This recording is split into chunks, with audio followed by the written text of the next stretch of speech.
बिस्मिल्लाहिर्रहमानिर्रहीम नाजरीन। Republic policy के प्लेटफॉर्म से आपकी खिदमत में दोबारा हाजिर हैं। आज हमारे साथ बैरिस्टर ज़मीर कुमरो साहब हैं जो एडवाइज़र हैं रिपब्लिक पॉलिसी थिंक टैंक के, सेनेटर हैं पाकिस्तान पीपल्स पार्टी से, कॉन्स्टिट्यूशन के ऊपर, लॉ के ऊपर ग्रिप रखते हैं, सिंध के एडवोकेट जनरल भी रहे हैं। आज हम बात करेंगे जो फेडरेशन को लेके जो हमारे मसाइल आते रहते हैं, जो हमारा पानी का मसला है। अभी 6 किनालों की बात हो रही है आम अल्फाज में कि पंजाब में 6 किनाल्स बन रही हैं। उसके इम्पैक्ट को लेके सिंध में थोड़ा सा एहसास पाया जाता है, प्रोटेस्ट हो रहे हैं, पीपल्स पार्टी भी उसमें शामिल है। तो इसी मसले के ऊपर बड़े आम तरीके से हम बात करेंगे ताकि जो एक पर्सपेक्टिव है वो पाकिस्तान की चारों सूबों की आम आवाम तक जा सके। सर क्या हाल है आपका? ठीक ठाक है सर? हाँ, फर्स्ट क्लास फर्स्ट क्लास। आप कैसे हैं? ठीक हैं? तब से मैं सर बिल्कुल ठीक ठाक हूँ सर। एक क्योंकि पाकिस्तान की फेडरेशन है, बड़ी कम्प्लेक्स फेडरेशन है और फेडरेशन के इश्यूज आते रहते हैं और फेडरलिज्म के अंदर ही उसको देखना होता है और हल करना होता है। हमारी बातचीत का मकसद भी ये है कि जो ये इशू आया है इसको कैसे हल किया जाता है। सर गवर्नमेंट ऑफ पाकिस्तान ने जो ग्रीन पाकिस्तान इनिशिएटिव जिसे जीपीआई कहते हैं, उसके तहत चोलिस्तान को आबाद करने का फैसला किया है, जो बज़ाहिर ज़ाहिरी तौर पे एक बहुत अच्छा प्रोजेक्ट है क्योंकि पंजाब के अंदर चोलिस्तान एक ऐसा एरिया है जो कि गैर आबाद है। तो सर इसको लेके सिंध की सेंसिटिविटी क्या है उसके बारे में बताइएगा। ये एक फेडरेशन का ये हक नहीं है कि वो इलाके जहाँ पे काश्तकारी नहीं हो रही वहाँ पे काश्तकारी करे और लोगों को आगे लेके आए। ये तो फेडरेशन का सूबाई सब्जेक्ट नहीं है। ये फेडरेशन का सब्जेक्ट नहीं है, ये सूबाई सब्जेक्ट है। और डेजर्ट्स की जो टोपोग्राफी होती है, उसकी अहमियत होती है, वो मुख्तलिफ होती है। ज़रूरी नहीं कि उसमें एग्रीकल्चर हो। हमारे पास भी बड़ा थर्ड डेजर्ट है, उसमें एग्रीकल्चर नहीं होती। उसमें नेचुरल रिसोर्सेज होते हैं, वाइल्ड लाइफ होती है, लोगों की जो है वो हैबिटेट होती है। तो ये ज़रूरी नहीं है कि डेजर्ट्स को जो है आबाद किया जाए और जो आबाद इलाके हैं उनको जो है बयाबान किया जाए। पाकिस्तान में एक फेडरेशन है और उसमें हर चीज़ पर डिस्प्यूट रेजोल्यूशन मैकेनिज्म है, वो स्ट्रांग है। लेकिन बदकिस्मती से पानी की जो डिस्प्यूट रेजोल्यूशन मैकेनिज्म हिस्टोरिकली 1945 के सिंध पंजाब एग्रीमेंट से रही है, उसको 91 और 92 में जो है वो सिंध में जाम सादिक की गवर्नमेंट मुसल्लत करके उसको एक तरफा बनाया गया। और उसकी पाकिस्तान पीपल्स पार्टी ने मुखालफत की थी कि फेडरेशन में गवर्नमेंट्स मुसल्लत करके जो फैसले लिए जाते हैं और या जो वाटर अकार्ड और इसा एक्ट मुसल्लत किए जाते हैं, उसके नताइज खराब निकलते हैं। फेडरेशन में जो भी फैसले होते हैं वो ट्रांसपेरेंट होते हैं। वो तमाम स्टेक होल्डर्स को जो है वो कॉन्फिडेंस में लेकर जमहूरी सेटअप में किए जाते हैं। तो 90 में पाकिस्तान पीपल्स पार्टी गवर्नमेंट को डिसमिस करके एक गवर्नमेंट लाई गई। फिर उससे जो है वो वाटर अकार्ड और इसा एक्ट साइन कराया गया। उस पर सिंध को शदीद एतराज़ात थे। और 92 के बाद जो है वो इंडस रिवर सिस्टम से पानी सिंध को जो है वो जाना बतदरीज कम होता गया, जिसकी वजह से सिंध का इंडस डेल्टा 3 मिलियन एकड़ जमीन जो है वो समंदर बोस हो गई है और पास पानी नहीं है। और सिंध में इस वजह से एक मुनज़्ज़म और बड़ी तहरीक चल रही है कि ये जो कैनाल्स कंस्ट्रक्ट किए जा रहे हैं, एक तो इरसा की जो कंपोजिशन है वो गैर कानूनी है, क्योंकि फेडरल मेंबर जो है वो इरसा का सिंध से होना है। उसकी अपॉइंटमेंट सिंध से नहीं है, सिंध के 2 मेंबर होते हैं। तो इरसा की जब कंपोजिशन गैर कानूनी है तो ऐसे बड़े फैसले इरसा कैसे कर सकता है। और पानी की जो डिस्प्यूट रेजोल्यूशन मैकेनिज्म है उस पर भी सिंध को शदीद एतराज थे। अच्छा सर, हमने इससे पहले एक रिसर्च की थी रोही के आंसू के नाम पे कि रोही एक यूनिक कल्चर है।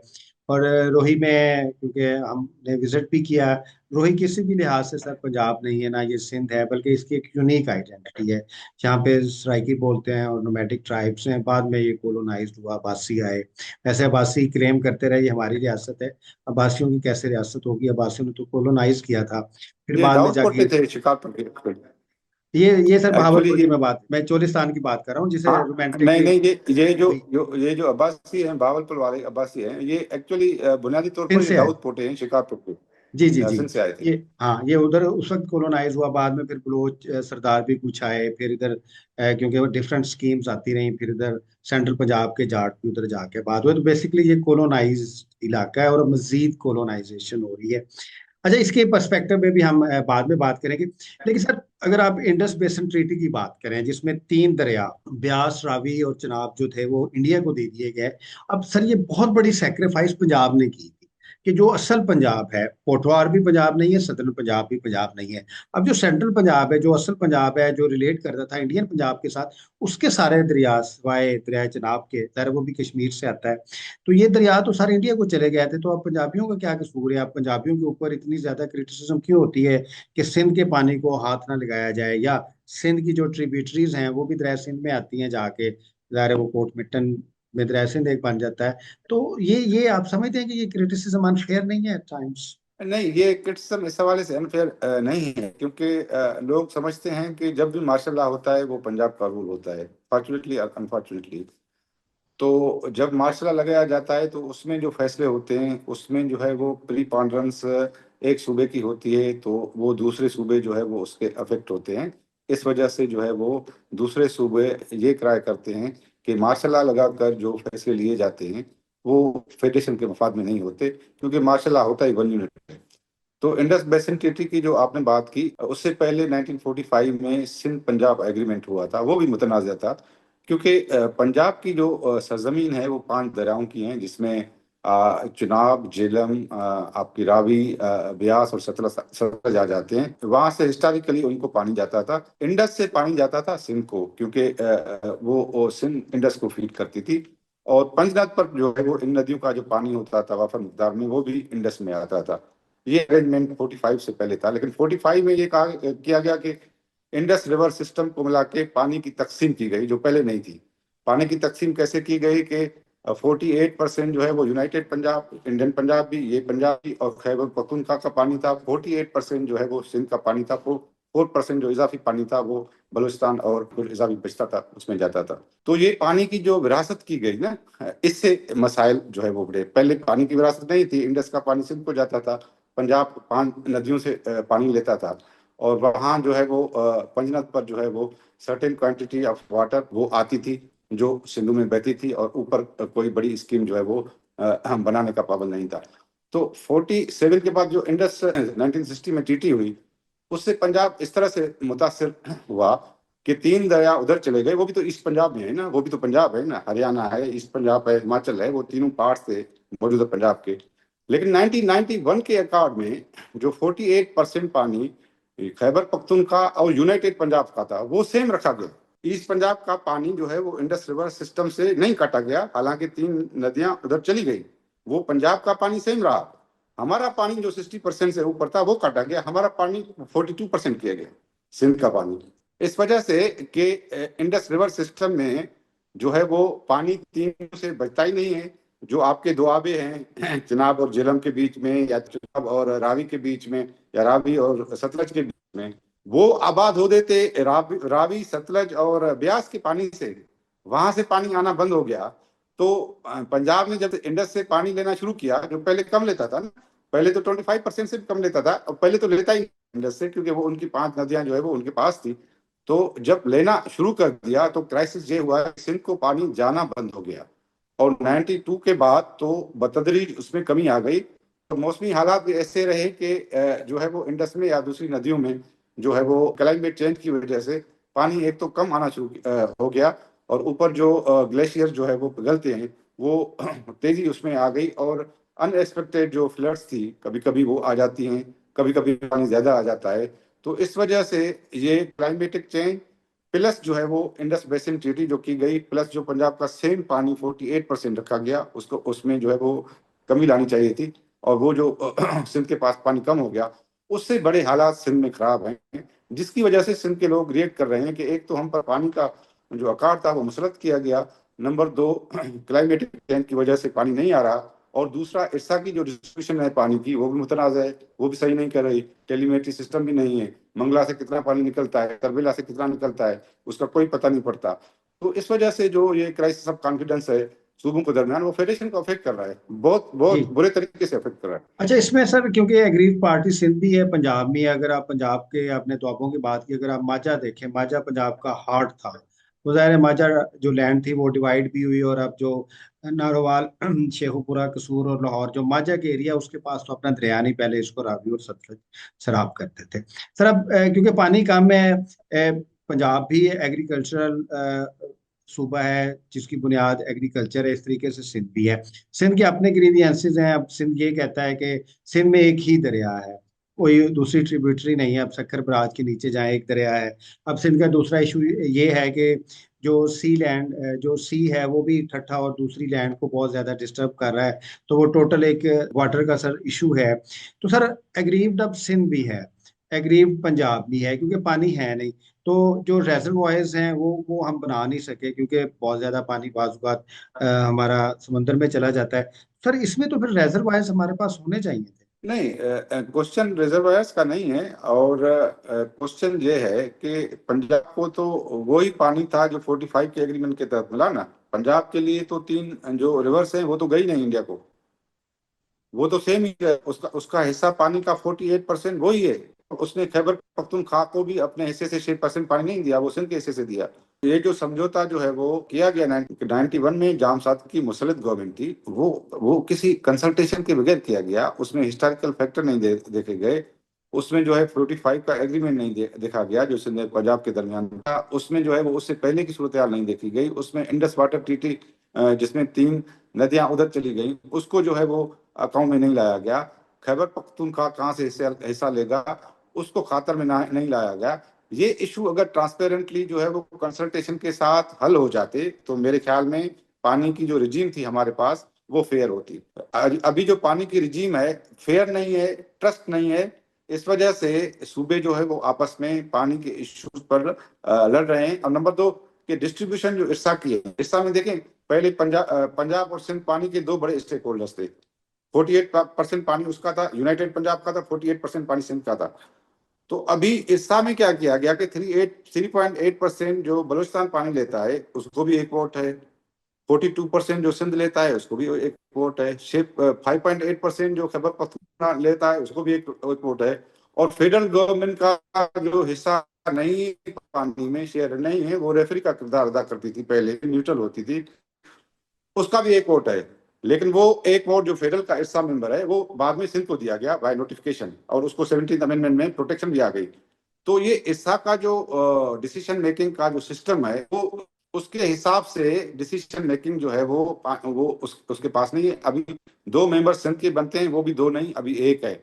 और 2 मेंबर जो सिंध के होने चाहिए वो नहीं थे, उसकी गैर मौजूदगी में जो है वो ये कैनाल का फैसला किया गया। इर्सा की कंपोजिशन अच्छा। ही गहरा ही नहीं है, क्योंकि सिंध के 2 मेंबर नहीं है।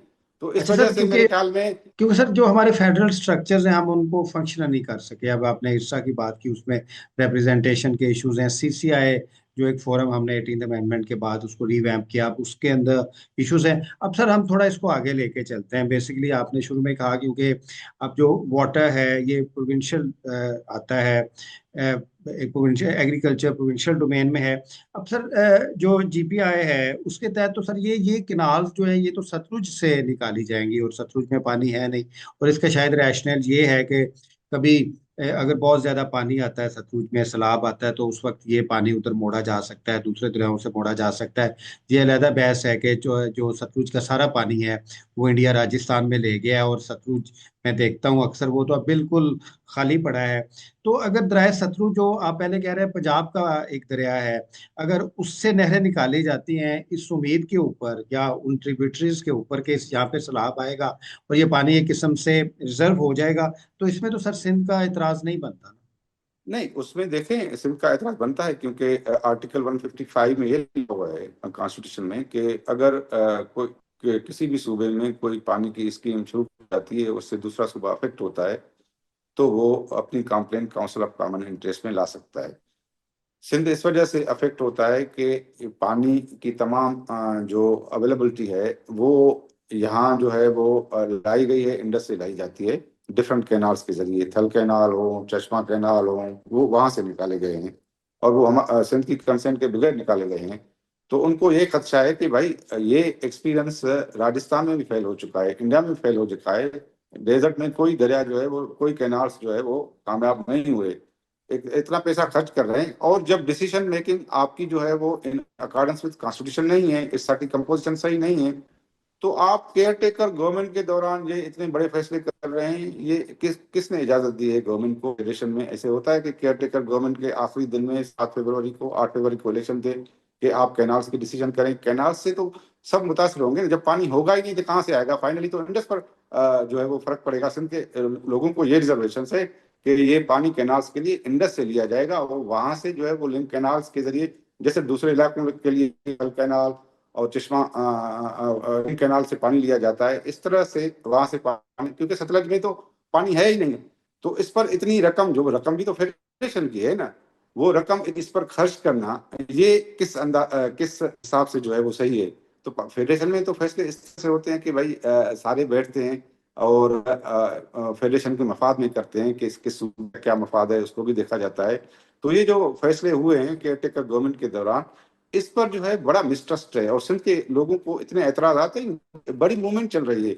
हाँ, क्योंकि इसलिए सर हम ये बहस करें। हाँ सर, ये क्योंकि फेडरेशन के जो हमारे यूनिट्स, उसमें ट्रस्ट का इशू है। पहले भी आप से ये वॉइसेस आती हैं और जेन्युइन वॉइसेस हैं कि दरिया सिंध से पानी दरिया जेलम में आता है, फिर जेलम से चिनाब में आता है, चिनाब से रावी में आता है, फिर इस तरीके से वाटर फ्लो होता है। और शायद ये जो सतलुज से नहरें निकलनी है, ये अल्टीमेटली दरिया सिंध या किसी और जगह से शराब होती रहे। That's fair enough. लेकिन सर, ये जो मिसट्रस्ट होता है, इस तरह के इश्यूज होते हैं, इसके ऊपर हमेशा से कॉन्स्टिट्यूशनल गारंटी सर आती है। तो कॉन्स्टिट्यूशन जो है एक ऐसा ऑर्गेनिक, आप कह लें डॉक्यूमेंट है, इदारा आप कह लें, इंस्टीट्यूशन कह लें, इसको ट्रस्ट कह लें, ये सोशल ट्रस्ट है, समाजी ट्रस्ट है वफाकी इकाइयों का, जिसके ऊपर फिर एतमाद साजी हो सकती है। तो कॉन्स्टिट्यूशनल गारंटीज से ये मसाइल हल नहीं हो सकते जो ट्रस्ट डेफिसिट के हैं। देखिए, कॉन्स्टिट्यूशन में जो पानी पानी का डिस्प्यूट मैकेनिज्म है, दूसरे जो डिस्प्यूट्स हैं वो सुप्रीम कोर्ट में जाती हैं आर्टिकल 184 के तहत। जी जी। क्योंकि Supreme Court to the exclusion of every other court shall have original jurisdiction in any dispute between two और both provincial and federal government. पानी के अलावा दूसरे मामलात में डिस्प्यूट रेजोल्यूशन का सबसे बड़ा फोरम सुप्रीम कोर्ट है, सूबों और वफाकी जी, हुकूमत के 184 बीच के अगर तहत। कोई जी जी। डिस्प्यूट। पानी का जो डिस्प्यूट है वो आर्टिकल 155 में वो काउंसिल ऑफ कॉमन इंटरेस्ट के पास है। तो काउंसिल ऑफ कॉमन इंटरेस्ट में जो है वो कंप्लेंट तब आती है जब इरसा कोई जो है वो स्कीम मंजूर कर देती है, या इरसा के सेक्शन 8 में भी लिखा हुआ है कि अगर कोई इरसा के फैसले से मुतासर हुआ है तो वो काउंसिल ऑफ कॉमन इंटरेस्ट से रुजू कर सकता है। लेकिन आप देखें कि काउंसिल ऑफ कॉमन इंटरेस्ट जो है वो शुरू से डिफंक्ट है। उसका जो कॉन्स्टिट्यूशन में रोल है कि council of common interest under article 154 shall formulate policies in respect of subjects mentioned in Federal Legislative List Part 2 and shall exercise supervision and control over the related जी जी, वो institutions। 18 subjects है sir, तो 18 federal subjects. Legislative list part 2 में जो subjects हैं, नहीं तो वो council of common interest के पास हैं, और नहीं काउंसिल ऑफ कॉमन इंटरेस्ट का जो 90 डेज में इजलास बुलाना है वो बुलाया जाता है। नहीं ना उसकी जो सेक्रेटेरिएट कंपोजिशन डेवलप है, किया है सर। नहीं उसकी परमानेंट सेक्रेटरीट जो है वो डेवलपमेंट है, उसको एक डिवीजन डिक्लेयर किया गया है फेडरल गवर्नमेंट का, फेडरल कैबिनेट का। ये आप सोच सकते हैं कि वो फेडरल कैबिनेट के बराबर का जो है वो इदारा है, उसको एक डिवीजन बना दिया गया है। परमानेंट सेक्रेटरी नहीं है, उसकी अच्छा सर, वही। कंपोजिशन गहराई नहीं है, क्योंकि हर हर सूबे से 2 मेंबर होने। अभी पंजाब से 4 मेंबर हैं, तो दूसरे सूबे जो डिस्प्यूट लाएगा, अगर एक सूबे के 4 मेंबर होंगे तो वो कैसे डिस्प्यूट लाएगा? बराबर की नुमाइंदगी होगी ना। जहाँ जी। अगर किसी सूबे का वजीर आजम है वहां से, तो दूसरा मेंबर वहां से नहीं होता है।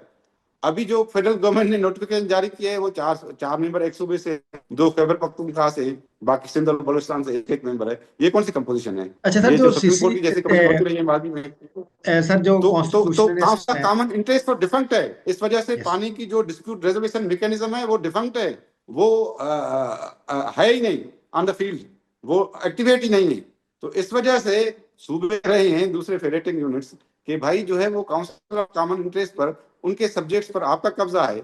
वापडा पर जो है वो चेयरमैन आप रखते हैं, किसी दूसरे सूबे की मजाल नहीं को उसे चेयरमैन आ जाए। तो रेलवे है ये सर। पानी की जो यकतरफा डिसीजन मेकिंग है, उससे दूसरे सूबे तो नाराज होंगे ना। उसमें तो सर सेंस ऑफ डिप्रीवेशन होगा, सर उसमें वही वही नाराजगी होगी। फेडरलिज्म। तो सर फेडरेशन वही सर वही फेडरलिज्म का इशू है ना, कि फेडरल स्ट्रक्चर्स बने नहीं। आप देखें, अब फेडरेशन की सेंसिटिविटी थी कि एक्सक्लूसिव सब्जेक्ट्स भी पार्ट 1 के उनको मिले, और जो कॉमन नेचर के सब्जेक्ट्स थे, जो कभी प्रोविंशियल सब्जेक्ट्स रहे या कंकरेंट रहे, वो भी अब उनके होल्ड में है, क्योंकि पार्लियामेंट आ गई तो उनके होल्ड में है। प्रोविंशियल कंट्रीब्यूशन तो और तरीके से होगी।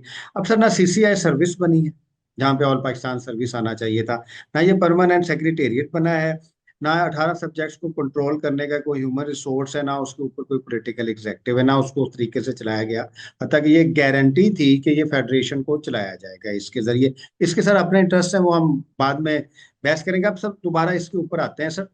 सर एक बहुत ये भी एक क्रिटिसिज्म है कि जब पाकिस्तान में फेडरेशन के मसाइल क्रिएट होते हैं, या आप कह लें, और जिनको ठीक भी किया जा सकता है, तो उसमें फिर दूसरे प्लेयर्स भी आ जाते हैं, बड़ा शदीद प्रोपेगेंडा किया जाता है इसमें, चीज़ों को और तरीके से पेश किया जाता है। हत्ता कि एक फेडरेशन है, फेडरेशन के अंदर सर ये इश्यूज आते रहते हैं। यूनाइटेड स्टेट्स में सर बहुत से इश्यूज आते हैं, छोटी छोटी चीज़ों पे इकोनॉमी के इश्यूज आ जाते हैं, टैक्सेशन के इश्यूज आ जाते हैं। जैसे अभी ट्रम्प ने जो एजुकेशन थी वो फिर स्टेट्स को कहा है कि वी विल नॉट फंड, हम इसको भी फंड नहीं करेंगे, आपका सब्जेक्ट से आप करें। तो सर एक लिहाज से अगर मैं ये देखूं, तो क्योंकि पीपल्स पार्टी पाकिस्तान की एक फेडरल पार्टी है और पाकिस्तान की फेडरेशन को मजबूत करती है, तो इसमें सर क्योंकि उधर एक वैक्यूम है, कौम परस्त भी हैं, दूसरे भी हैं, तो आप नहीं समझते कि इस तहरीक में एक प्रोपेगेंडा का आंसर भी है? नहीं, इस तहरीक में देखिए, ये प्रोपेगेंडा का आंसर हो नहीं हो, लेकिन इसमें बेसिकली ये है कि आपकी अगर डिस्प्यूट रेजोल्यूशन मैकेनिज्म जो है वो फेल हो जाता है। फॉर एग्जांपल, जैसे सुप्रीम कोर्ट के पास 1973 से 2024 तक नहीं कोई सूबा केस लाया, नहीं फेडरल गवर्नमेंट क्यों लाई। तो सुप्रीम कोर्ट की जो ओरिजिनल जुरिस्डिक्शन है वो उन्होंने कभी एक्सरसाइज नहीं की। इस तरह से सीआई में भी ऐसे हुआ है। तो कॉन्स्टिट्यूशन में जो बेस्ड कोर्स होता है वो डिस्प्यूट रेजोल्यूशन मैकेनिज्म होता है, और ये हेल्दी फेडरेशन का जो है वो निशान है कि उसमें डिस्प्यूट आए और वो हल हो, वो न्यूट्रल तरीके से हल हो, ताकि लोगों को कॉन्फिडेंस हो। लोगों को लड़ाया नहीं फेडरेशन में, क्योंकि हम सब फेडरेशन में यकीन रखते हैं, पाकिस्तान के कॉन्स्टिट्यूशन में यकीन रखते हैं, पाकिस्तान पीपल्स पार्टी कॉन्स्टिट्यूशन में यकीन रखती है। पाकिस्तान पीपल्स पार्टी इस पॉलिसी के खिलाफ है कि एक सूबे को पिच्ड अगेंस्ट अदर प्रोविंस, और आप उसको उसके लिए डिस्प्यूट रेजोल्यूशन मैकेनिज्म को जो है बंद करा दी। तो इसमें तो फ्री फॉर ऑल हो जाएगा, इसमें तो सारी पार्टीज पर प्रेशर पड़ेगा। और ये पार्टीज ये सोचेंगी कि भाई हम जो है वो इलाकाई इश्यूज पर तब पार्टीज आ जाती हैं जब आपकी कॉन्स्टिट्यूशन रेजोल्यूशन मैकेनिज्म फेल हो जाती है, जैसे मैंने सुप्रीम कोर्ट के सर हवाले ये से बताया, जैसे सर ये बड़ी सीसीआई के एक हवाले से इंटरेस्टिंग, बताया। ये एक बड़ी इंटरेस्टिंग सिचुएशन भी है ना सर। अब सर पीपल्स पार्टी का एहतजाज बनता नहीं है, क्योंकि they are part of the government. अब जितनी जितनी उनकी रिप्रेजेंटेशन है नेशनल असेंबली की, उस लिहाज से देखें तो बहुत ज्यादा वो इम्पावर्ड हैं। पंजाब का गवर्नर देख लें सर, फिर केपीके का गवर्नर देख लें, फिर चेयरमैन सेनेट देख लें, फिर सर वो प्रेसिडेंट भी हैं। अब वो कहते हैं हम फेडरल कैबिनेट में नहीं, हत्ता कि उनके बगैर हुकूमत नहीं चल सकती। तो पीपल्स पार्टी एक तरफ गवर्नमेंट में है, दूसरी तरफ वो एहतजाज कर रही है। ये एहतजाज किसके खिलाफ कर देखिए, जो कॉलिशन बनता है, हमारे पास जो है गवर्नर के पास या सदर के पास कोई एग्जीक्यूटिव अथॉरिटी नहीं होती। एग्जीक्यूटिव अथॉरिटी फेडरल गवर्नमेंट के पास होती है। ये सिंबॉलिकल पोस्ट है, और उनके पास एग्जीक्यूटिव अथॉरिटी नहीं होती। जो कॉलिशन गवर्नमेंट बनता है वो बनता है मिनिमम प्रोग्राम पर, बेसिक मिनिमम प्रोग्राम पर। उसमें अगर कोई कॉलिशन पार्टनर इख्तलाफ करता है किसी पॉलिसी से, तो बिल्कुल एहतजाज कर सकता है। ये कॉलिशन में होता रहा है, पूरी वर्ल्ड में होता है कि coalition partner basic minimum programme पर इकट्ठे होते हैं। अगर उसे वायलेट किया जाए तो कॉलिशन पार्टनर एहतजाज का हक रखता है और गवर्नमेंट से निकलने का भी हक रखता है। दो उसके हकूक होते हैं। तो पाकिस्तान पीपल्स पार्टी ने अगर एहतजाज का जो है वो राइट एक्सरसाइज किया है अगेंस्ट द कॉलिशन गवर्नमेंट, क्योंकि उसका जो बेसिक मिनिमम जो है वो प्रोग्राम पर जो कॉलिशन है उस पर जो है वो अमल नहीं कर रही, तो ये पाकिस्तान पीपल्स पार्टी का राइट है कॉलिशन में। इस तरह से पाकिस्तान पीपल्स पार्टी का ये भी राइट है कि वो कॉलिशन गवर्नमेंट से निकल जाए। ये दो राइट होते हैं ना। तो पाकिस्तान पीपल्स पार्टी ने पहला राइट इस्तेमाल किया है। हमारे पास एग्जीक्यूटिव अथॉरिटी नहीं है पीपल्स पार्टी के साथ। ये एग्जीक्यूटिव अथॉरिटी फेडरल गवर्नमेंट के पास है, हम उसमें शामिल नहीं हैं। जाहिर है हम मुसलसल जो है वो जो फैसले करेंगे जो मुल्क के मफाद में नहीं होंगे, जो फेडरेशन के मफाद में नहीं होंगे, जो फैसले जो है वो कॉन्स्टिट्यूशनल फोरम को बाईपास करके किए जाएंगे, सीसीआई का इजलास नहीं बुलाया जाएगा, तो पाकिस्तान पीपल्स पार्टी तो एहतजाज करेगी as party of the federation. Sir वो आप हमें तो सब सिंबल का। सर अब आप सेनेटर हैं, आप जो पार्लियामेंट की गुलाम गर्दिश है उनको अच्छी तरह जानते हैं। आप जो पीपल्स पार्टी है सर, उसकी ओरिएंटेशन है फेडरलिज्म के ऊपर, उनकी पॉलिसी में फेडरलिज्म नजर आता है। वो एक वफाक के तरह पे रियासत को चलाने की बात करते हैं। अब जो आपकी कोलिशन पार्टनर है, हिस्टोरिकली वो एक यूनिटरी स्टेट या यूनिटरी माइंड या एक सेंट्रलाइज्ड गवर्नमेंट के ऊपर करते हैं, तो आपका तो एक आइडियोलॉजिकल क्लैश भी है इसके ऊपर। तो सर आप अपने कोलिशन पार्टनर को ये नहीं समझा सके कि पाकिस्तान की कॉन्स्टिट्यूशनली एक फेडरेशन है, तो ये बड़े सेंसिटिव इश्यूज हैं, बलोचिस्तान के भी ये इश्यूज हैं, केपीके में ये इश्यूज हैं, बाकी जगह पे इश्यूज हैं। तो सर क्या वजह है कि जो एक फेडरलिज्म की अप्रोच है, ये आप दूसरी पार्टी को, जो जो आपका सबसे बड़ा कोलिशन पार्टनर रहा है पिछले, जब से इमरान खान साहब सियासत में आए और जब तक इमरान खान साहब सियासत में हैं, आप दोनों ने इकट्ठा ही रहना है, जो हालात नजर आ रहे हैं। तो सर जो एक फेडरलिज्म की बुनियादी चीज है, वो आप नून लीग को क्यों नहीं समझा सकते? देखिए, किसी और पार्टी को समझाना और किस हद तक हम समझा सकते हैं वो तो हमने जाहिर है कोशिश की होगी, और हमारे इख्लाफात भी रहते हैं कॉलिशन में, हमें हमेशा इख्लाफात होते हैं। 100% जो है वो प्रोग्राम पर अमल नहीं होता, 100% पर कॉलिशन बनता भी नहीं है। तो हम तो उन पर जोर देते रहे हैं कि जो इश्यूज हैं फेडरेशन के वो हल करें, फेडरेशन में सभी फेडरेटिंग यूनिट्स को जो है वो इंक्लूसिव अप्रोच करें, ये एक्सक्लूसिव अप्रोच नहीं करें। हम तो ये उन पर जो है वो एम्फसाइज करते रहे हैं। हमने तो पहला पहला सदर ने जब पार्लियामेंट को खिताब किया था लास्ट ईयर, तो ये कहा था कि political parties, all political parties should engage in dialogue. हम तो 26 अमेंडमेंट में पीटीआई, मौलाना फजल रहमान सबको ले आए।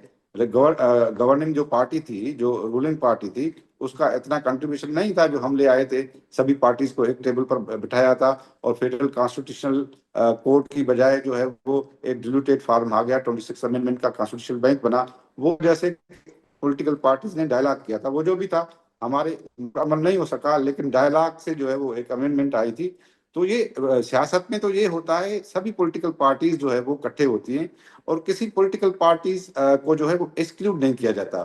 तो मेरे ख्याल में पाकिस्तान पीपल्स पार्टी इंक्लूसिवनेस पर यकीन रखती है, फेडरेशन पर यकीन रखती है। देखिए, पंजाब से भी आवाजें आई कि पंजाब का किसान कहता है कि ये हमारा भी इंटरेस्ट नहीं है कि ये कैनाल बने और इन पर खर्चा हो और वो चल भी नहीं सके, पानी भी नहीं है अवेलेबिलिटी। और पंजाब के प्लानिंग एंड डेवलपमेंट डिपार्टमेंट ने भी इनकी मुखालफत की थी कि ये कैनाल जो है वो फीजिबल नहीं है। ये हम तो सभी जो स्टेक होल्डर्स हैं, लेकिन पंजाब के अवाम भी हमारे दिलों में रहते हैं। तो हम तो सभी को जो है वो इकट्ठे लेना चाहते हैं, लेकिन उसके लिए जो आईनी फॉर्म्स हैं, अगर गवर्नमेंट उनको रिडंडेंट कर देगी किसी भी आईनी फोरम को, जो भी है, किसी भी पॉलिटिकल पार्टी के लिए, हम तो उनके कॉलिशन पार्टनर्स हैं, दूसरी पार्टी से तो और आवाजें आ रही हैं, तो अच्छा, थोड़ा इसका सा फेडरेशन पर असर क्या होता है? हम थोड़ा इसको आगे लेके फेडरेशन चलते हैं। पर सर ये जो अब कॉरपोरेट फार्मिंग है, बड़े बड़े फॉर्म्स की सूरत में, 5,000 एकड़, 10,000 एकड़, ये भी तो सर जो किसान है उसकी उसकी बुनियादी तौर पे नफी है। ये तो फिर इतनी बड़ी लैंड होल्डिंग्स करेंगे, ये तो फिर एक किस्म के कारपोरेट जो वडेरा है, कारपोरेट जो इंडस्ट्रियलिस्ट है, उसके हाथ में चली जाएंगी। और इसमें जो छोटा काश्तकार है या छोटा जमींदार है, वो तो इरेलीवेंट हो जाएगा। अब जिसकी 5,000 या 10,000 लैंड है, उसको पानी मिलेगा।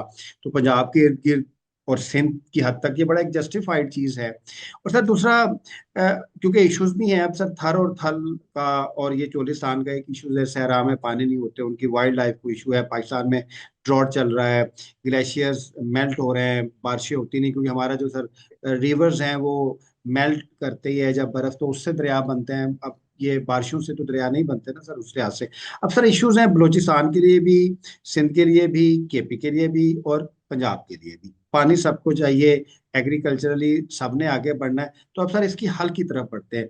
आपके ख्याल में इसका हल कैसे हो सकता है कि एक फेयर डिस्ट्रीब्यूशन ऑफ वाटर हो सके? जो पानी का अकार्ड हो गया है, जो 1991 का है, उसको तो सिंध तो उसके हक में है कि उसको रिवाइज किया जाए, और जो डिसीजन मेकिंग है इरसा में, उसको स्ट्रक्चर किया जाए, जिसका जितना पानी का हिस्सा है वो उसके हिसाब से, प्रोपोर्शन के हिसाब से डिसीजन मेकिंग में उसको रिप्रेजेंटेशन दी जाए। और काउंसिल ऑफ कॉमन इंटरेस्ट के जो कंपोजिशन है उसको ठीक किया जाए, उसको रिडंड, क्योंकि काउंसिल ऑफ कॉमन इंटरेस्ट का जो फैसला है उसके खिलाफ appeal joint session of parliament को है, और वो भी फोरम है एक ज्वाइंट सेशन ऑफ पार्लियामेंट। तो जब तक तमाम आईनी फोरमों को जो है वो एक्टिवेट नहीं किया जाएगा, वर्कबल नहीं बनाया जाएगा, तो ये पानी की जो डिसीजन मेकिंग जो है वो रातों रात होती है, इस सामने मेंबर मुकर्रर करके केयरटेकर गवर्नमेंट से डिसीजन लिया जाता है। तो इससे जो है वो तलखियां बढ़ती हैं, इससे जो है वो मुल्क में नफरतें बढ़ती हैं। इस पे फेडरेशन पर असर पड़ता है, और फेडरेशन पर असर पड़ेगा तो पॉलिटिकल पार्टी पर असर पड़ेगा जहां से उनकी कॉन्स्टिट्यूंसी होगी। तो इसको हल करने के लिए जो कॉन्स्टिट्यूशनल मैकेनिज्म एक तो मौजूद है, उसको जो है वो वर्कबल बनाया जाएगा, और उसको अगर रिवाइज करना है तो उसको रिवाइज करने की जरूरत तो रिवाइज भी किया जाए। इससे ही जो है वो आगे बढ़ सकते हैं। कॉन्स्टिट्यूशन मौजूद है इंडिया में, जो कॉन्स्टिट्यूशन है वो हमसे भी जो है वो रेट्रोग्रेड है, वो तो हाईली सेंट्रलाइज्ड है। हमारा तो फिर भी जो कॉन्स्टिट्यूशन है वो सूबों को जो है वो काफी हुकूक देता है, और उसमें लेकिन उस पर अमल नहीं होता। कि जैसे सर। लॉ एंड ऑर्डर सूबाई मामला है, लेकिन फेडरल गवर्नमेंट इसको संभालती है। जैसे समंदरी हदूद में जो है वो 12 नॉटिकल माइल्स हैं, वो सूबों की हदूद हैं, उसमें भी फेडरल गवर्नमेंट जो है वो आती है। जिस तरह से जो है वो मैदनी वसाइल तमाम सूबों के हैं, उसमें भी फेडरल गवर्नमेंट जो एग्रीमेंट खुद करता है। जैसे गैस है, उस पर पहला हक सूबे का है, तेल तेल पर पहला हक सूबे का है, उसमें भी फेडरल गवर्नमेंट जो है वो एग्रीमेंट करता है। तो ये जो कॉन्स्टिट्यूशन पर अमल नहीं होता, उससे जो है वो फेडरेशन बुरी तरह से मुतासर होती है, सर वो उसमें जो डिसीजन मेकिंग है उसको फॉलो नहीं किया जाता। तो मेरे ख्याल में उसको अगर फॉलो किया जाए, वर्कबल बनाया जाए, और उसको बाईपास न किया जाए, और स्टेक होल्डर्स को कॉन्फिडेंस लेकर फैसले किए जाएं, तो मेरे ख्याल में कोई ऐसी बात नहीं है जो हल नहीं हो सके। दुनिया में जो है वो सबसे बड़े मसले जो है वो टेबल पर हल होते हैं ना, टास्क से होते हैं। आपने 26 अमेंडमेंट का मिसाल देखा कि सभी पॉलिटिकल पार्टी जो है वो इकट्ठे आ गई थी, हालांकि इख्तलाफ था, बहुत इख्तलाफ था, लेकिन उसके बावजूद जो है वो हमने हमने कहा कि फेडरल कॉन्स्टिट्यूशनल कोड अगर आप नहीं बनाना चाहते तो कॉन्स्टिट्यूशनल बेंच पर भी हम आमादा होते हैं, क्योंकि ये डेमोक्रेटिक स्प्लिट होता है पॉलिटिकल पार्टीज का, और तमाम पॉलिटिकल पार्टी अगर इकट्ठे नहीं होंगी पॉलिटिकल प्रोसेस को आगे हम नहीं बढ़ा सकते। और इससे एक्सक्लूसिव जो अप्रोच है उसको खत्म करना पड़ेगा। तमाम पॉलिटिकल पार्टीज को जो है वो हमें इंक्लूसिव करना पड़ेगा पॉलिटिकल प्रोसेस में, तभी ये मसला हल अच्छा, होगा। जो अब ऑल्टरनेटिव अप्रोचेज है उसको देखते हैं। अब जो जीपीआई है, इसने भी तो कामयाब होना है, ज़ाहिर है वो एक फेडरल गवर्नमेंट का ब्रेन चाइल्ड है। आप क्या समझते हैं कि जो ग्रीन पाकिस्तान इनिशिएटिव है, जिसकी बड़ी अच्छी इंटेंट है, बड़ी अच्छी स्पिरिट है, इसको कैसे कामयाब किया जा सकता है चोलिस्तान को लेकर? देखिए, ये तो फेडरल गवर्नमेंट का डोमेन नहीं है ना। क्वेश्चन ये है कि ये तो है कि भाई मुल्क को जो है वो खुराक नहीं है, इस वजह से फेडरल गवर्नमेंट को ये सब्जेक्ट लेना चाहिए। वैसे एग्रीकल्चर आप भी समझते हैं, मैं भी समझता हूँ, प्रोविंशियल सब्जेक्ट है। वाटर भी प्रोविंशियल सब्जेक्ट है, इरिगेशन मिनिस्ट्री हर सूबे में बनी हुई है। और जो फेडरल गवर्नमेंट के पास है वो वाटर एंड डेवलपमेंट अथॉरिटी है, वो सीसीआई का सब्जेक्ट है, फेडरल गवर्नमेंट का नहीं है। और वो वापडा कैसे चलाया जाता है, वो सूबों के कंसेंट से नहीं चलाया जाता, उसमें अपॉइंटमेंट भी सूबों के कंसेंट से नहीं की जाती। तो मेरे ख्याल में ग्रीन इनिशिएटिव मेरे जो नज़दीक जो है वो कॉन्स्टिट्यूशनल फ्रेमवर्क है, उसमें सूबों को ये रिस्पॉन्सिबिलिटी दी जाए कि वो ग्रीन इनिशिएटिव को आगे बढ़ाएं। और चलें, कॉन्स्टिट्यूशनल हम इसको देखते हैं। अगर ये पंजाब गवर्नमेंट इस प्रोजेक्ट को ओन करे, तो फिर पंजाब गवर्नमेंट इसको कैसे कामयाब कर सकती है? पंजाब गवर्नमेंट के पास तो पानी नहीं है। पंजाब गवर्नमेंट पानी कहाँ से लेगी? फेडरल गवर्नमेंट उसको पानी कहाँ से देगा? फेडरल गवर्नमेंट के पास खुद पानी नहीं है। फेडरल गवर्नमेंट के पास तो पानी का शेयर तो जीरो है। तो पंजाब गवर्नमेंट जो है वो अपने रिसोर्सेज से, और अगर फेडरल गवर्नमेंट फाइनेंशियली उसकी मदद करना चाहती है, जो सूबों की जो है वो के मामले में वो करते हैं। प्रोविंशियल गवर्नमेंट के पास ही इंफ्रास्ट्रक्चर है ना एग्रीकल्चर की, उसके पास है ना सारा इरिगेशन सिस्टम, उसके पास है एग्रीकल्चर सिस्टम, उसके पास है रेवेन्यू सिस्टम, पूरा प्रोविंस के पास है, पूरी इंफ्रास्ट्रक्चर तो सूबे में है। तो आप ऊपर से जब फेडरल गवर्नमेंट से आएंगे तो आप कैसे उसको कामयाब करेंगे फेडरल गवर्नमेंट वाले? तो जाहिर है वो सूबे को आपको इनिशिएटिव देना पड़ेगा ना, और सूबे के साथ काम करना पड़ेगा कि भाई ये इनिशिएटिव है, इसको इस तरह से लाना है। लेकिन अभी आप देखें कि जो हमारे पास कमांड एरिया है अभी पंजाब में, सिंध में या दूसरे सूबों में, वो उसको अगर एग्रीकल्चर को आप उसकी प्रोडक्टिविटी जो है वो अगर अगर आप 25% भी बढ़ा लें फॉर एग्जांपल, तो आपके पास तो 1 करोड़ एकड़ से ज्यादा जमीन आ जाएगी। आप कर रहे हैं 30 लाख और 50 लाख एकड़ की बात।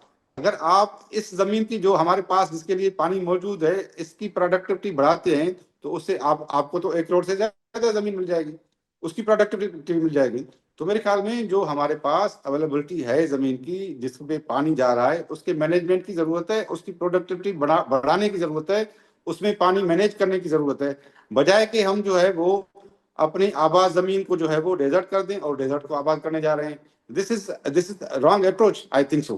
तो हम अगर अप्रोच को ठीक ठीक कर लें अगर, तो मेरे ख्याल में ये पाकिस्तान के लिए एक, क्योंकि ये स्कीम्स तो आती रहती हैं, प्रपोजल भी आते रहते हैं, इसको आप अगर कंसर्न फोरम में डिबेट नहीं करेंगे, किसकी जुरिडिक्शन है कॉन्स्टिट्यूशन में, स्टेक होल्डर को नहीं बिठाएंगे, पार्लियामेंट के किसी चीज को नहीं ले आएंगे, तो ये तो वन साइडेड जो भी स्कीम है वो तो फेल हो जाती है ना आगे चलकर, क्योंकि उस पर अच्छा एतराजात हो जाते हैं। उसमें उसमें जो है वो लोकल मकामी लोग जो है वो उससे अफेक्ट होते हैं।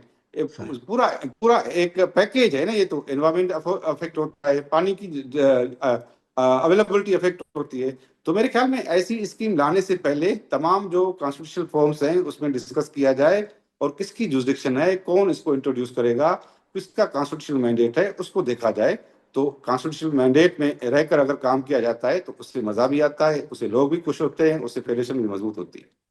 सर मैं ये कह रहा था कि इस तरह के जो सर प्रोजेक्ट्स होते हैं उस पर बड़ा सर्वेज होते हैं सर, रिसर्चेज होती हैं, फिर मॉड्यूल्स बनते हैं, फिर उसके उसके पायलट प्रोजेक्ट्स किए जाते हैं, और स्टेक होल्डर्स को एंगेज करते हैं, क्योंकि ये एक फेडरल डोमेन में आ रहा था। तो आपके ख्याल में ये इसमें कंसल्टेशन से लेके जो कैपेसिटी के बुनियादी काम थे वो नहीं हुए थे सर प्रोजेक्ट में? नहीं, फेडरल डोमेन में तो ये काम है ही नहीं शुरू से। है नहीं, लेकिन एग्रीकल्चर जाहिर है वो उनका एक इनिशिएटिव तो था ना देखिए, सर। अगर आप जिसका काम जो है वो करे तो वो बेहतर है, और जिसका काम एक्चुअली जिसके पास इंफ्रास्ट्रक्चर है, अगर आप सूबों की इस बड़े पैमाने पर मदद करना चाहते हैं, वहां से इनिशिएटिव अगर आ जाए एग्रीकल्चर की बेहतरी का, तो वो मेरे ख्याल में बहुत बेहतर है। बजाय कि आप टॉप से एक स्कीम लाएं, नीचे लाने की कोशिश करें और नीचे वो डूब जाए, क्योंकि आखिर में तो उसका अंजाम यही होगा कि आपने स्टेक होल्डर्स को जो है कॉन्फिडेंस में नहीं लिया, उस वहाँ के अवाम को कॉन्फिडेंस में नहीं लिया, और कॉन्स्टिट्यूशनल जो मैकेनिज्म है उसको बाईपास किया। तो इससे वो स्कीम कैसे कामयाब होगी? मैं तो नहीं समझता कामयाब होगी। आपके अच्छा वो सर। वाटर एक्सपर्ट हैं हसन साहब, वो ही जी जी खुद जी। कह रहे थे कि इवन इंडिया का जो तजुर्बा है राजस्थान में उन्होंने नहरें निकालने का, वो फेल हो गया है। वो नहीं वो पायदार नहीं बना। कि उन्होंने कोशिश की राजस्थान में जो है वो डेजर्ट में जो है वो नहरें ले जाने की, उसके बिलियंस रुपीस डूब गए। तो ये वाटर मैनेजमेंट कोई आसान काम नहीं है। वाटर मैनेजमेंट जो है वो देखें, हमारे यहाँ तो जो है वो फ्लड इरिगेशन है ना, पानी जो है वो ज्यादा पानी का ज़्यादा होता है। उसके लिए आपको जो हमने प्रोग्राम शुरू किए थे कि वाटर्स को जो है वो आप जो है वो उसको मॉडर्नाइज करें, वाटर कोर्स को मॉडर्नाइज करें, कैनाल्स को मॉडर्नाइज करें, और सेम और थोर से जमीन को बचाएं, पानी की मैनेजमेंट जो है वो सही करें, तो उससे कमांड एरिया आपका और बढ़ जाएगा, और प्रोडक्टिविटी आपकी और बढ़ जाएगी। उससे आपको ज्यादा जो है वो फायदा पहुंचेगा, बजाय जो आप कम्युनिटीज को, आप सूबों को जो है वो नाराज करें, और उनके पानी पर जो है वो असर पड़े। तो मेरे ख्याल में ये कोई समझदारी वाली बात नहीं है। समझदारी वाली बात है कि पाकिस्तान पर जो फेडरल लेवल पर प्रेशर्स हैं, इंटरनेशनल लेवल पर प्रेशर्स हैं, इंटरनल प्रेशर्स है, उससे निकलना चाहिए। We should not bypass any constitutional mechanism और लीगल मैकेनिज्म। हमें इकट्ठे रहकर जो है वो फैसला करना है और इकट्ठे होकर चलना है। तो इस तरह से कॉन्स्टिट्यूशनल मैकेनिज्म को जो हम फॉलो नहीं करते या उसको बाईपास करते हैं, उससे खतरनाक नतीजे निकलते हैं और निकले भी हैं। हम माजी से सीखते नहीं। अच्छा सर, अब इसके लास्ट पार्ट में हम बात करते हैं सर, कि फेडरल गवर्नमेंट और जो दूसरे इदारे हैं वो क्या सिंध को गारंटीज दें कि जो सिंध के अंदर एक मूवमेंट है इन नहरों को लेके, उसके ऊपर जो एक इशू क्रिएट हुआ हुआ है वो सर सेटल हो? नहीं, गारंटीज से फेडरल गवर्नमेंट क्या दे सकती है? फेडरल गवर्नमेंट का पानी में रोल क्या है? सवाए water and power development authority है, वो भी सीसीआई की। फेडरल गवर्नमेंट का तो जीरो रोल है पानी में। रोल तो जो है वो मैं सूबों सर का है, डिजोरे की पंजाब बात नहीं और कर रहा। मैं सर डिजोरे की बात नहीं कर रहा, मैं डिफेक्टो की बात कर रहा हूँ। आप इसको डिफेक्टो डिफेक्टो को तो कॉन्टेशन में ले। डिफेक्टो को तो सूबे मानते नहीं है। डिफेक्टो तो हमने मुल्क को डिफेक्टो तो चलाया है, डिजोरे तो नहीं चलाया। तो अगर डिफेक्टो कोई कोई कौन गारंटी दे सकता है? मुशर्रफ नहीं दे सका। मुशर्रफ ने जो वो गारंटी देने की कोशिश की, वो नहीं दे क्या सका। वो स्ट्रांग डिक्टेटर था। सिंध के लोगों ने नहीं माना।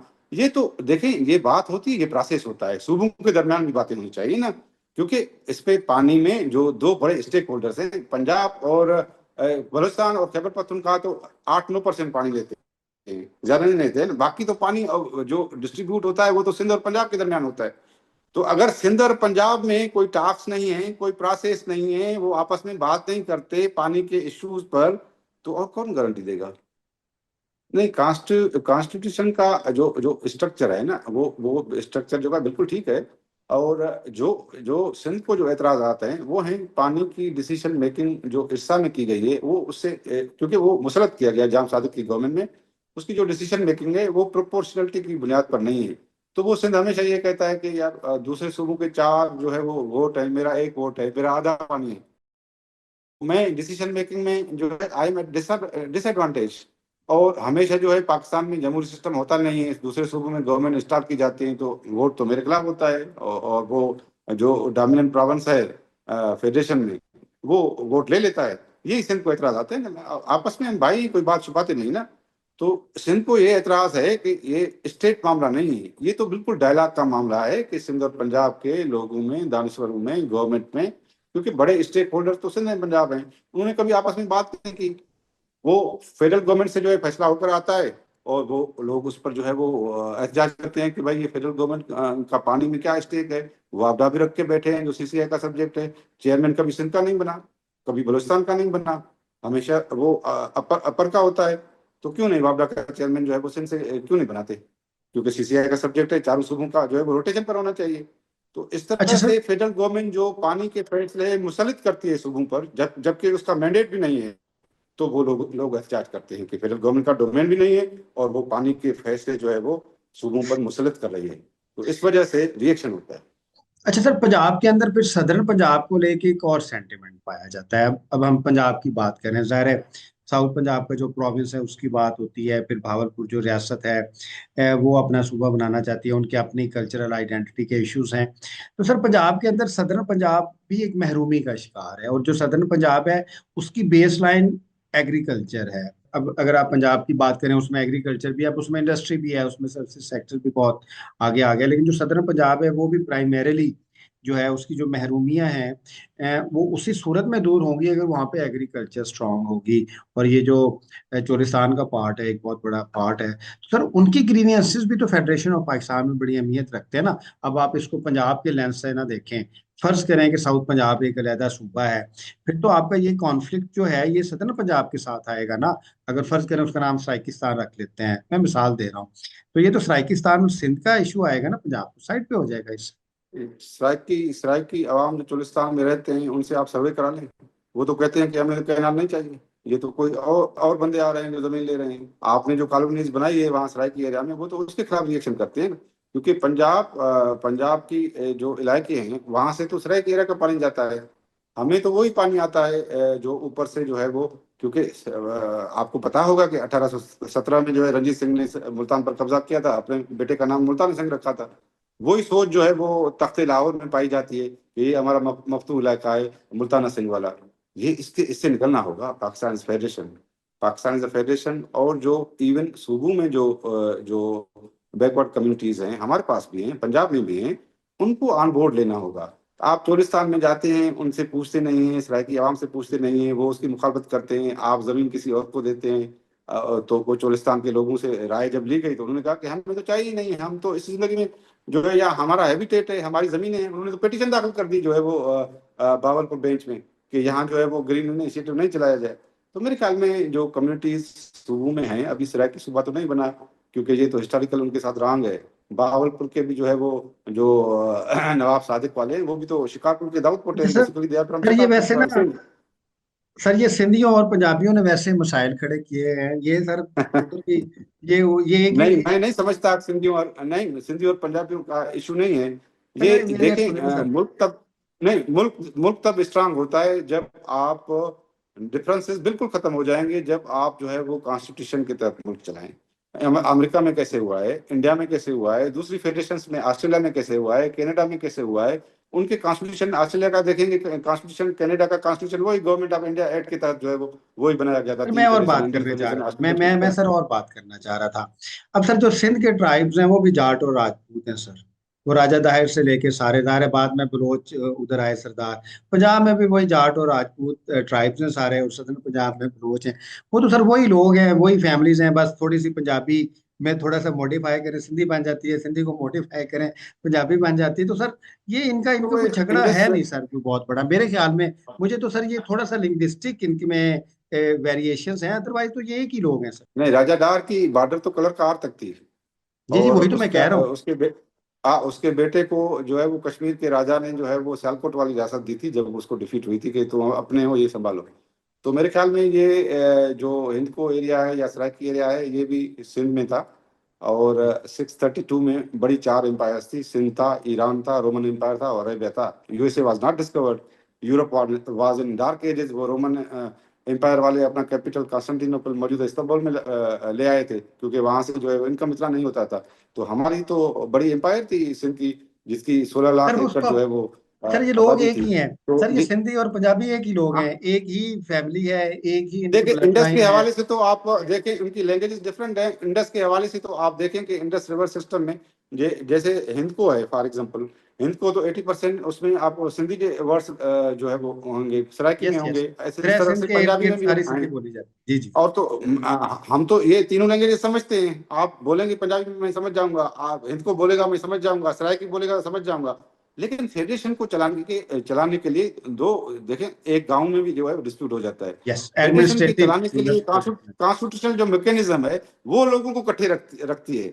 कि लोग इकट्ठे कैसे रखते हैं? कॉन्स्टिट्यूशनल मैकेनिज्म के जरिए रखते हैं, जब उन डिस्प्यूट रेजोल्यूशन मैकेनिज्म जो स्ट्रांग होती है।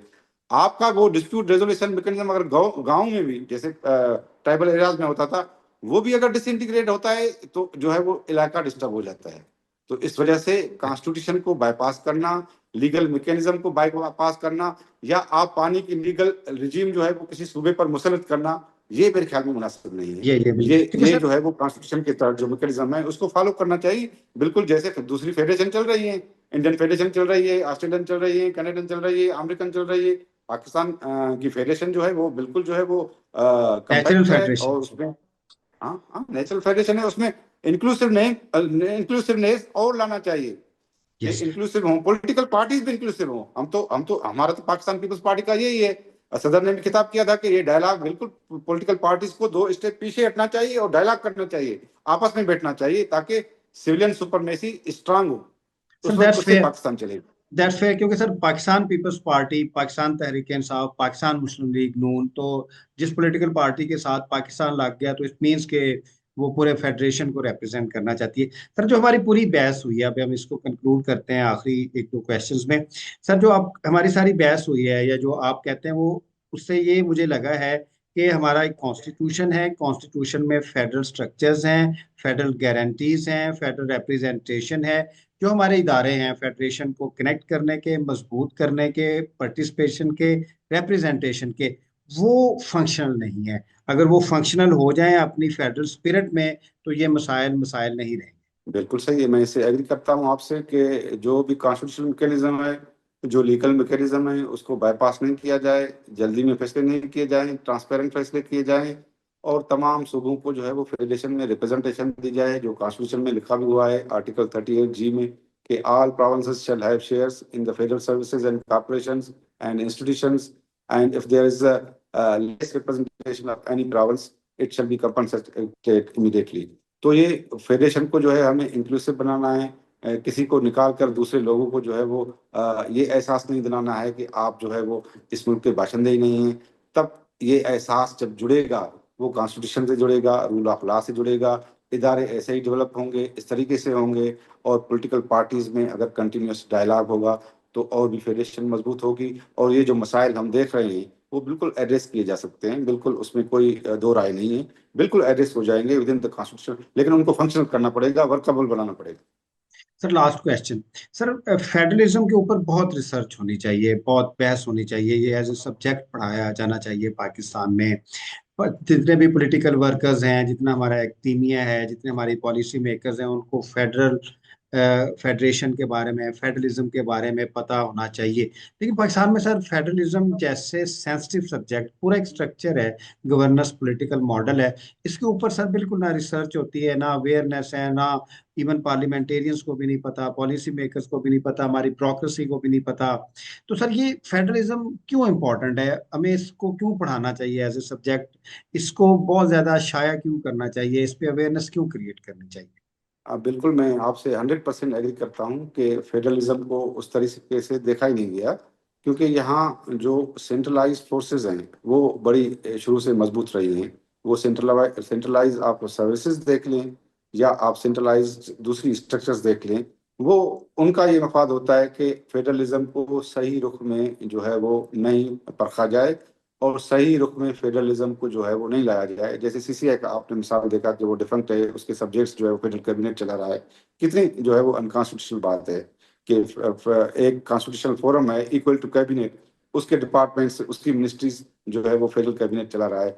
इस तरह जो सर्विसेज हैं, जो सूबाई सर्विसेज होनी चाहिए, डिस्ट्रिक्ट एडमिनिस्ट्रेशन, पुलिस, वो इंटीरियर मिनिस्ट्री के अंडर में होती हैं, वो चलाते हैं, या एस्टेब्लिशमेंट जो है वो डिवीजन के अंदर होती हैं, वो चलाते हैं। तो फेडरलिज्म तो एक पाकिस्तान के सर्वाइवल के लिए बहुत तमाम जरूरी है, फेडरेशन की सर्वाइवल के लिए, कि उसको पढ़ाया जाए, उसको हर आदमी में इनग्रेन किया जाए कि भाई डिवीजन ऑफ पावर्स जो हमारी स्कीम है सूबों और विफाक के दरमियान, वो ये है।